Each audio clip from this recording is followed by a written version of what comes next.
Thank you everyone for joining us. I think we've mostly got some of our volunteers and a couple of newer people as well. So welcome to everybody, new and old. My name's Rob Whitehouse. I am the volunteer coordinator for Let's Waste Less. And also on the call today we have Emma Stuart, who's from Worcestershire County Council. There she is waving pictures on there, if you were in any doubt at all. This is the first of our waste-free Wednesdays, which we're hoping to do for quite a while, all the way through till the end of August, I think we've scheduled stuff till the end of August, see how they go. We can always carry it on if it goes well. Initially, it's going to be tricky, I think, reaching people and gaining numbers. It might grow and grow as we go on. The general idea is that each week we have a topic. This first week, we're going to keep it quite general. So Emma's going to give us a talk through of waste in Worcestershire, which is something she does when she trains our Let's Waste Less volunteers as well. So it's very interesting. Even for those of us who've seen it before, it always changes slightly, doesn't it, every time you do it, because obviously things change in waste globally, nationally and locally. So Emma's going to go through that in a moment. We'll also, the idea generally is to have a bit of an icebreaker quiz, which is what I'll start us off with. Now, I didn't want to do anything that would steal Emma's thunder from her presentation. So I've gone with some questions on sort of globally and some UK statistics and stuff like that about waste. It's only a bit of fun. If you've got a pen and paper, you can jot down your answers. If you haven't got a pen and paper to hand, just have a think about it and I'll go through the answers. Am I allowed to do it? You're allowed, but don't join in. Okay. And don't question my answers. I'm more concerned about not getting the right answers, which would be embarrassing. Keep it to yourself. Okay, so answers. The first question, in the UK in 2018, what percentage of waste was recycled, reused or composted? Is 45%. And that's an actual drop from the year before. I think it was 45.5% and then went down to 45%. Which obviously worried people a bit. We should be getting up to 50%. So there's we should have already done that, shouldn't we, Emma? Like, that should have actually happened this year, which obviously isn't going to happen. We're hoping we see an increase when figures come back. Globally, 2.1 billion tonnes of waste is produced each year. How much of that is recycled? It's only actually 16%. And that's just because some countries virtually have zero recycling going on. Obviously, poorer developing countries have much greater issues with this. They just don't have the infrastructure.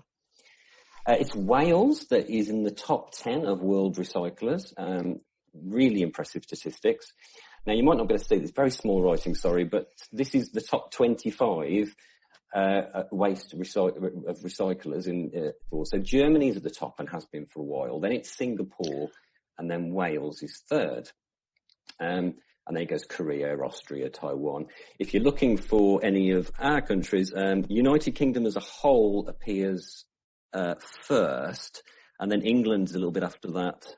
They haven't got Scotland. They've got Scotland between. You've got United Kingdom, Italy, Scotland. The next graph is, I thought, I've never seen anything like this before. They compared Germany and Wales to show actually how fast Wales is improving. And I've never seen anything like this before. It's absolutely astounding, to be honest. So the yellow is Wales and the light blue, if you can see it, is Germany. So Germany's held well and improved. And that's amazing in itself. But look at how Wales has incrementally increased every single year. So they're still pouring loads of money into it. So they are fighting to get to the top spot of recycling. It's really impressive what they've done. And without the Welsh statistics, the UK average would drop substantially, as you can imagine. Can I have a copy of that to wave under our politicians' noses? It all comes down to money, doesn't it, Emma? I mean, if you've got the money to throw at it, you can educate everybody. The National Assembly in Wales is throwing huge amounts of money into waste. So is RAP, but also they've got food waste collections, controversially or not controversially, depending on, your opinions of food waste collections. Yeah. The figure of how much England throws away, certainly in 2018, was 22 million. So that's a massive jump from the 0.8, 1.2, 2.3. England has a massive share, but obviously a much bigger population as well. That was just a little graph of that. On average, how much does each person in the UK waste each year? The average for the UK is it's just fallen under 400 actually for the first time in ages. We've got a slightly higher rate in Worcestershire, haven't we? But we'll come to that later on. I haven't done the US one yet, have I? This was interesting. I hadn't seen this before. So how many times higher is the US's waste per person? It's 3 times higher at 773 kilograms per head. That is huge. It's an unthinkable amount, and it just shows the different sorts of lifestyles. I find that one really hard to get my head around. And then cigarette butts is the most commonly found thing on coastal cleanups, and has been for a long time. It's going to take a lot to change that, to be honest, because there's a lot. I suppose there's less smokers, but then globally there's that many less smokers. We've done a lot, and Europe has done a lot, but I think possibly globally there hasn't been that much change. Plastic is still found, and plastic bags was reduced, but it's still there. So yeah, that sort of stuff is still floating around everywhere. There's a little graph. This is a couple of years out of date, actually, but this is from the International Coastal Cleanup Foundation, and then cigarette wrappers, plastic bottles, plastic bottle caps, plastic grocery bags, other bags, straws, plastic takeaway containers, and so on, and some foam containers as well. So there's still a lot to reduce. International. I think they'll have to add face masks onto that one next year.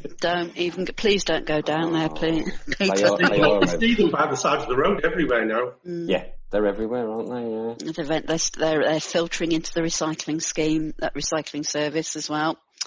We're finding them in green bins all the time. Right, I'm gonna mute my mic, and you can take. For those who don't know me, I'm the Waste Prevention Project Manager for the County Council.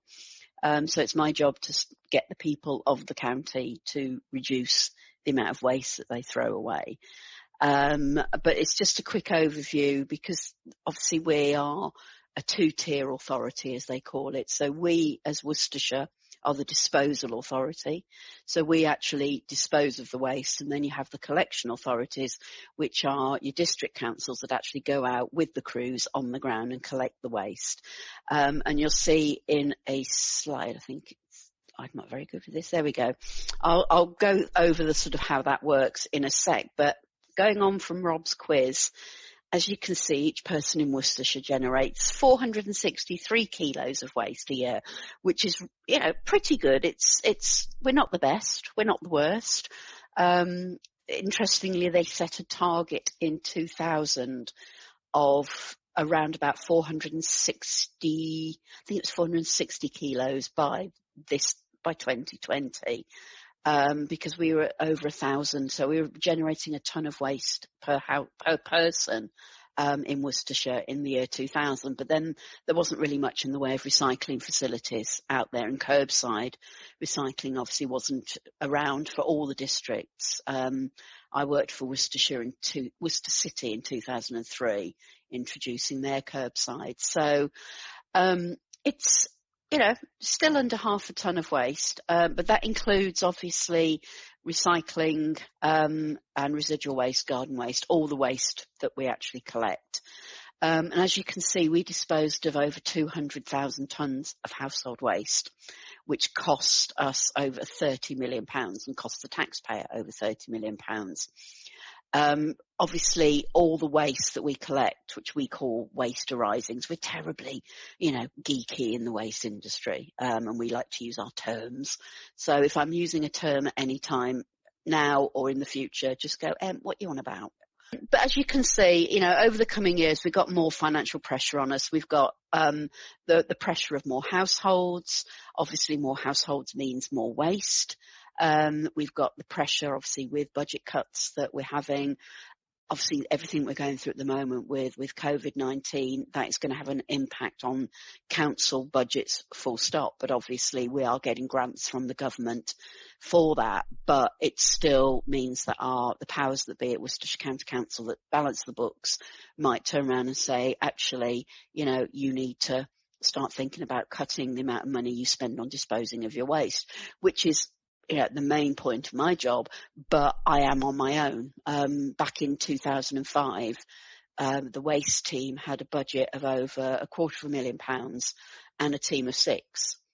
It's now me and a budget of about 50, 60,000 pounds. So obviously, you know, as my colleague calls me, I'm the one woman war on waste in Worcestershire. But it obviously means that my time is very stretched, hence the need for all those lovely volunteers that we have. But as you can see, Worcestershire as a county recycled, reused or composted 118,000 tonnes of waste last year, which was 2018-19. And we've got a recycling rate of 43%. It's not the greatest. The greatest, I think, is things like 65%. But these councils have food waste collections, which helps bump their collections up. So, as you can see, we are here, Worcestershire County Council, with the Disposal Authority. We're in a contract with 7 Waste Services, who have got a contract with us till 2023. And we are looking at, I think they're looking at extending it with certain criteria, perhaps just for 5 years. That's something that is going on behind the scenes. And then underneath, you've obviously got the 6 district councils, who are the ones that are called the collection authorities. So anything like garden waste, bulky waste, they collect it, the householder pays for it, and the district council keeps the money. So therefore, we obviously want people to do things like home composting and reusing, because then we don't actually have to pay for its disposal. So what do we do with our recycling? Obviously, the items that we recycle, which are your food and drinks cans, your paper card, cartons, household plastic and glass, go to Envirosort, which is in Norton. Here the green bin contents are sorted by a mixture of mechanical and hand sorting. What people don't realise is there are actually people in Portakabin or in cabins sorting this stuff by hand. So when you put your recycling in, say for example a Tesco carrier bag, it will automatically be rejected because the people sorting don't know what's in it. There may be glass, there may be needles, there may be all sorts. So this is one of the reasons why we tell people not to put it into carrier bags and put it in their recycling bin. There's a link down there to actually see a cartoon that 7 Waste to put together that shows you the different processes, but each one gets sorted individually and then baled up and then sent away for reprocessing. Our residual waste, which is our black bin waste, we opened up EnviroCover in 2017. Hang on, bear with me. I can't believe it's 3 years since EnviroCover opened. But that takes about 230,000 tonnes of Herefordshire and Worcestershire's black bin waste. It takes about 43% of the waste, as you can see. And it generates 135,000 megawatts. Let me check my notes from yesterday. 135 megawatts of electricity, which is enough to generate electricity for 38,000 homes. So that's then sold onto the national grid. We do landfill a very, very small percentage, as you can see, 12%. We are one of the better authorities in the UK for waste sent to landfill, because we don't landfill much. But the majority of that is because EnviroCover has to shut down for 2 weeks of the year for essential maintenance, and also parts of Wychavon, because it's nearer to Hill and Moor than it is to EnviroCover. It's more environmentally friendly, believe it or not, to actually take it to a landfill site, and cuts down on the journeys that the crews have to make. We have garden waste collections, the brown bin collections that are the scourge of my boss's life. But that is taken to Hill and Moor as well, and that's taken to a big windrow composting facility there, and it's literally just turned and turned and turned and until it composts down. It's then sold as this green grow soil conditioner at our household recycling centres. And people say, well, why can't we put food waste into our garden waste bins? And that's because of the way it's composted. Because it's composted out in the open under all the legislation after foot and mouth, means that you can't put food waste into garden waste if it's being composted outside. It's only if it's composted through anaerobic digestion or in vessel composting, you can actually put food waste into it. And things like plastic bags, people say, well, can't I put, my plastic or my compostable food waste liners into it? Again, you can't put those in there because they shred it, and then you'll have plastic all over the place and it will cause littering. So finally, we've got 11 household recycling centres, which is a third option for disposing of waste. We've still got some that are closed at the moment as a result of the COVID. But I think Stourport and Upton are the only ones that are currently still closed. And I know there is pressure to open those, but they are open at the moment. There is restrictions, and they are advising people only really to go if it's essential, if it's causing health hazard, really. I've got stuff that needs to go, but I've just stuck it in my shed until such time as the chaos dies down there, because it is still quite busy. Briefly, this is something that's going to have a massive impact on waste in Worcestershire. The government brought out a waste and resources strategy in December last year. And what they're trying to do is make waste higher on the agenda, and obviously do everything they can to cut the amount of landfill waste, carbon emissions and everything, and the impact that waste has on society. But not only that, is they want to try and standardise it.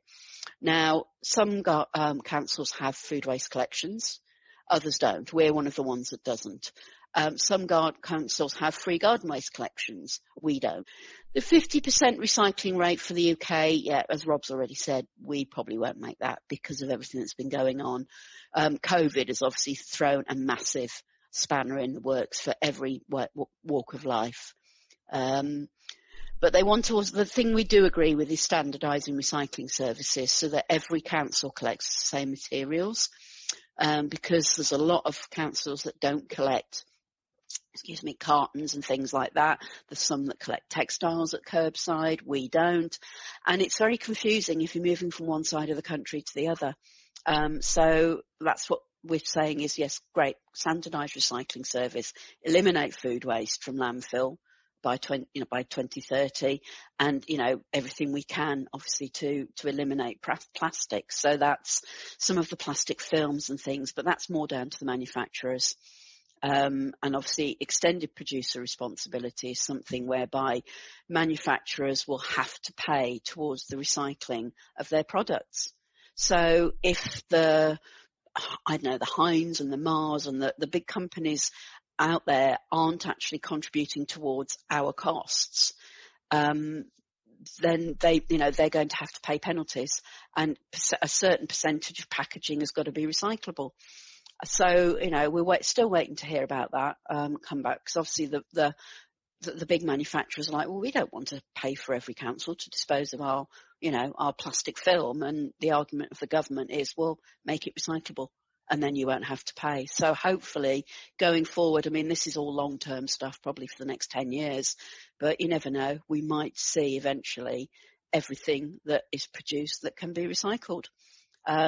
If there's no waste prevention, no more waste in the world, and no more waste in landfill, I'm out of a job, but I'll probably be dead by then anyway. So I think that is it from me. So I will stop sharing my screen. And that's me. Thanks, Emma. That was really good. Thank you. If anybody's got any questions, you want something expanded upon, or a different comment at all, you're more than welcome to chirp up now. And one of the things which is very confusing to a lot of people is the fact that when it says put it in the plastic bin or the green bin, so to say, but plastic, we talk about only packaging type waste. Simple things like coat hangers, that's plastic. And people are saying, well, that's plastic, that can go in the green bin. Now, it is very, very, anything plastic toys, that's a plastic.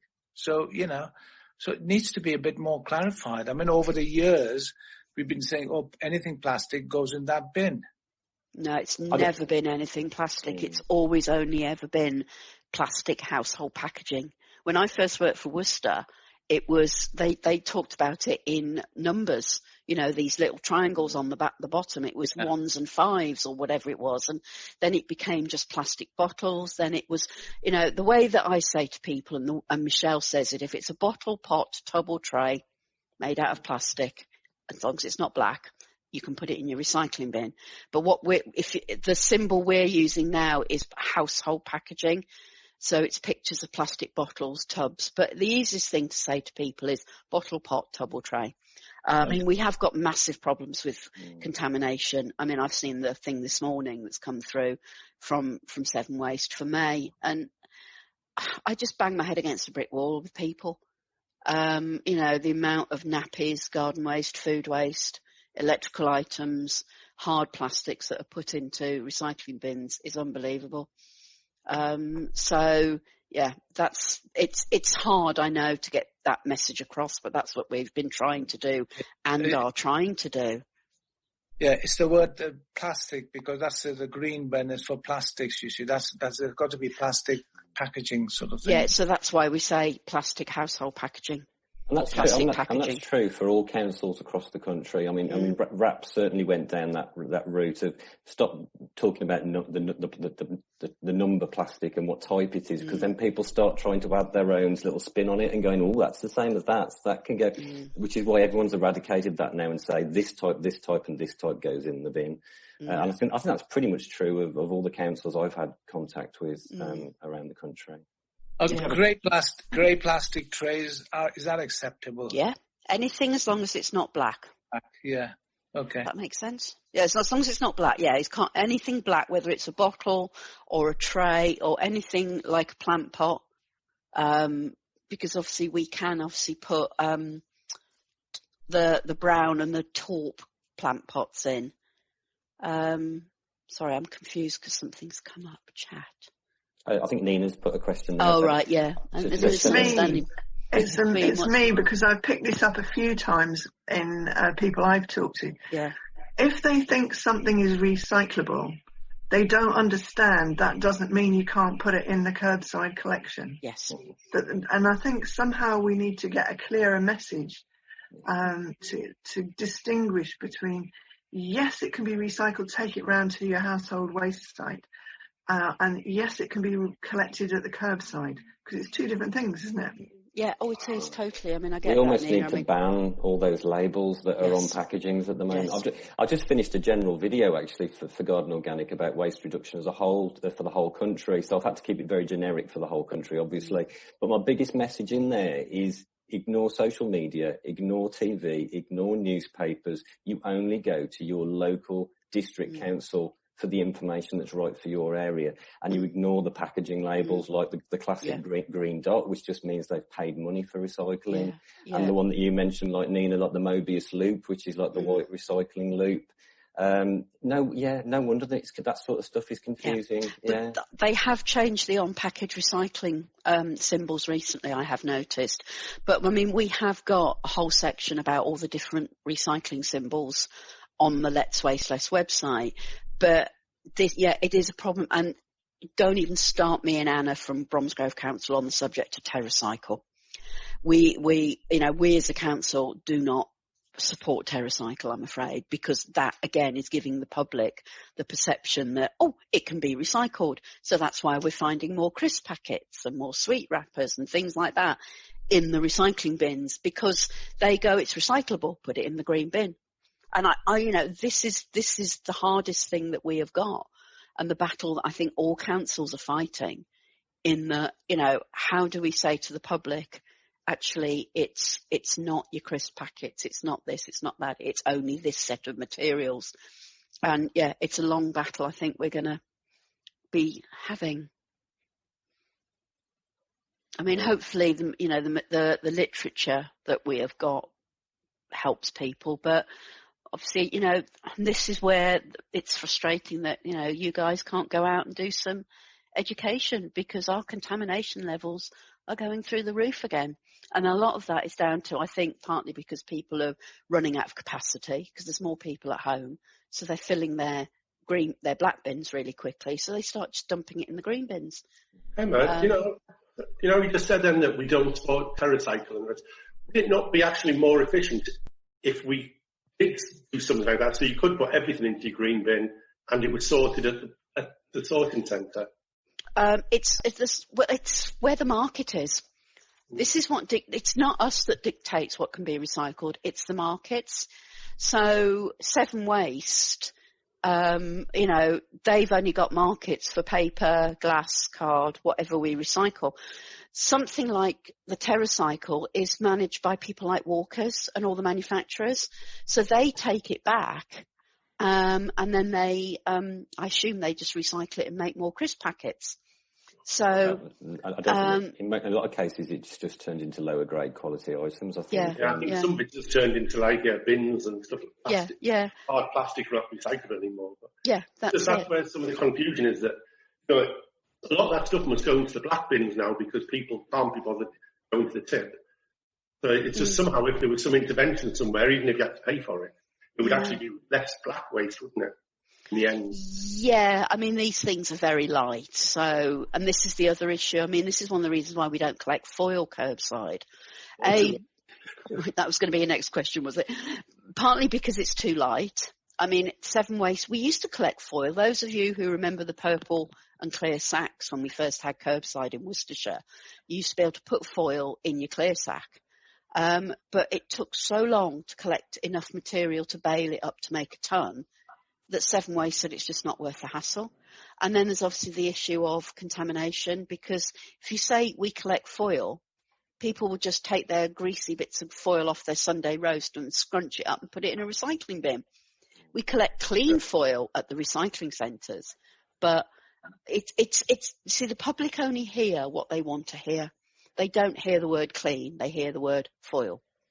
And that's the whole thing around Tetra Pak, is they see recycling, but they don't say, that's interesting. Now, can I recycle it in my green bin? They just automatically assume, because, you know, there's more and more stuff going on at the moment that just shows that the public think they know more than the people, you know, who run the country, the industry or whatever.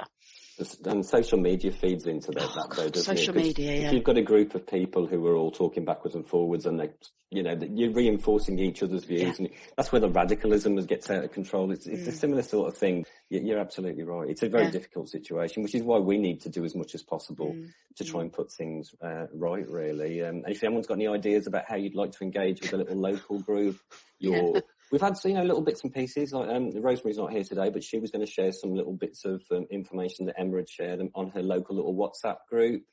Anything like that is really, really helpful. Lara's got her hand up. Oh yeah, from ages ago. I can't remember what I was going to say. I think I was just going to say about the contamination and stuff. I think it does show that people do really want to be able to recycle, and although people are doing it in a sort of misguided way, there is people want to be able to say, oh yes, I recycle, and there's a change in image from the idea of being kind of green. It's actually quite a positive thing and quite a fashionable thing. People want to be seen to be trying to be more sustainable in their lives. So I think I hope people have been receptive. Obviously I'm new to this group, but I hope that you're finding that people are receptive when you give them information, because they want to be able to recycle in an effective way. Yeah. I think, I mean, obviously I've been in the waste industry now for, 17 years. Don't sound so bad about it. Yeah, 17 years I've been in the waste industry, and obviously things have changed and moved on significantly since then. But that's the thing. A lot of the contamination is people who genuinely think they're doing the right thing. And when you actually pull them up on it, they're appalled that they've done it so wrong. Only a small percentage is just the people who don't really give a damn, and they'll just chuck every bit of rubbish in if they can. It's getting to those people that want to do it. Like Rob says, it's finding ways and means, particularly at the moment, to engage with those sort of people. What's been I found really interesting in your presentation was talking about the reasons why in your local area certain things are just not feasible as recycled things, or like the foil that you're talking about, because it's something that you think, well, it should be recyclable, so we'll put it in the recycling bin because it ought to be something that we have recycled. But so I think linking people with that idea is, it's so good that you're doing that, because that helps you kind of understand the key problem. Yeah, and I think hopefully when and if we do go to standardised recycling, they're even talking about standardised containers at one stage, so everybody had the same, whether it be a wheelie bin or a box or whatever, everybody had one of 2 or 3 different types of service across the whole country. I don't know if that's going to happen because of costs for changing vehicles and things, but if we do go to standardised recycling, I'm hoping that we'll have lots of money from RAP and the government to let us re-educate the whole county again, because obviously it's a huge amount of money to send leaflets out to every single household in the county, and then do people read them? You know, it's an increasingly hard battle. Well, I suppose the thing is, what might be quite good for, you said if people can circulate things on their own social media groups and that, but it might be just quite nice for, I don't need to put loads of stuff up, but like once a week to get a very simple picture with one little bit of a message somewhere. I don't know, like washing your cans or something. You know, just one screen with one bit of information. And if we share that, rather than trying to share a whole big encyclopedia of information, just each week one simple message. Yeah, that's a good idea, actually. Emma's been doing some great, I mean, you've done loads of social media posts, haven't you? Oh, I do so much social media, my head spins, yeah. Which is why we've got the people helping out, like Ren's on the call here, and Cherish has been doing bits, and Nina's been very helpful, and Sam's not here, but she's been doing stuff on Instagram as well, and just replicating those posts, yeah. Like, for instance, I'm on like a WR3 group, and we might all be in our own little areas group, and just, you know, we could each put that up once a week for a little picture up. Yeah, I think that's a good idea. The message out, doesn't it, locally? Yeah, okay, I can look at doing that. And depending on their workload, I can even get my designers at the council to try and make them look a bit more professional, because they were the ones that did the, Waste Free Wednesdays logo. And although I'm arty, I don't have all the technology to be able to do all these. Yeah, I think what you shouldn't do is overcomplicate each one, though. I think, it'd almost be easy to see toothpaste in a box with a toothpaste tube. So what can be recycled? Oh yeah, the box can be recycled. Tube. I'm still doubtful about whether I put the tube in the green bin, send it to my daughter's work for TerraCycle, or what I do with it. So just dealing with a simple little thing at a time. It just, yeah. Okay. Well, if you've got any ideas of items that you think people do get confused about, let Rob know and he can let me know. Because then they can be worked up into something. Yeah, simple, like here's a toothpaste tube. You either the box and the toothpaste tube. Yeah, the cardboard goes here. Yeah, the toothpaste tube itself, whether it's plastic or whatever, unless you are prepared to wash it out and send it to TerraCycle, has to go in your black bin. So stuff like that. That's a good idea, actually. Thank you. Okay. Any more ideas? No, it's gone very quiet, Rob. Well, we've done well there. I mean, we've just gone over the 1 hour mark. It always fills the time up, even if you think you're not going to. So, I mean, moving forward here, I think we've actually lost the member of public we had. I think she went very early on, so I think we might have bored her off. Not what she was expecting, maybe. No. So what we can do, I mean, I still think this is a nice conversation to capture some of, if not necessarily all of it, but I think we can turn it into a podcast. People can listen to it, try and get people to join us for next time. Next time, I think, is me doing composting, is it? If you want to, yeah. Yeah, I'm fine to do that. Will you be advertising that one on the waste lists? That would be one I can put out to my allotment Facebook group. I'm going to have a page put on the Let's Waste Less website. It's just at the moment, the website's just everything to do with the household recycling centres and what to do. And because it dominates, when you log on, you don't really, unless people are prepared to scroll down and look what's further on, all you see is, you must read this first. And it's like, oh, okay, then what must I read? So hopefully when things die down with the HRCs, we can start to get I can have my website back because, that's taken over everything, unfortunately. It's looking very good. Looking very good though. Let's Waste Less. I have to say the improvements since I started. I think it's nice and clear. Lovely visual boxes. Easy to navigate. I think it looks really, really good. Yeah, we've got a good web designer that's worked with me on that. So thank you, everyone. That was thank you, everyone. Really enjoyed that. Yeah. See you next week. See you soon. Bye.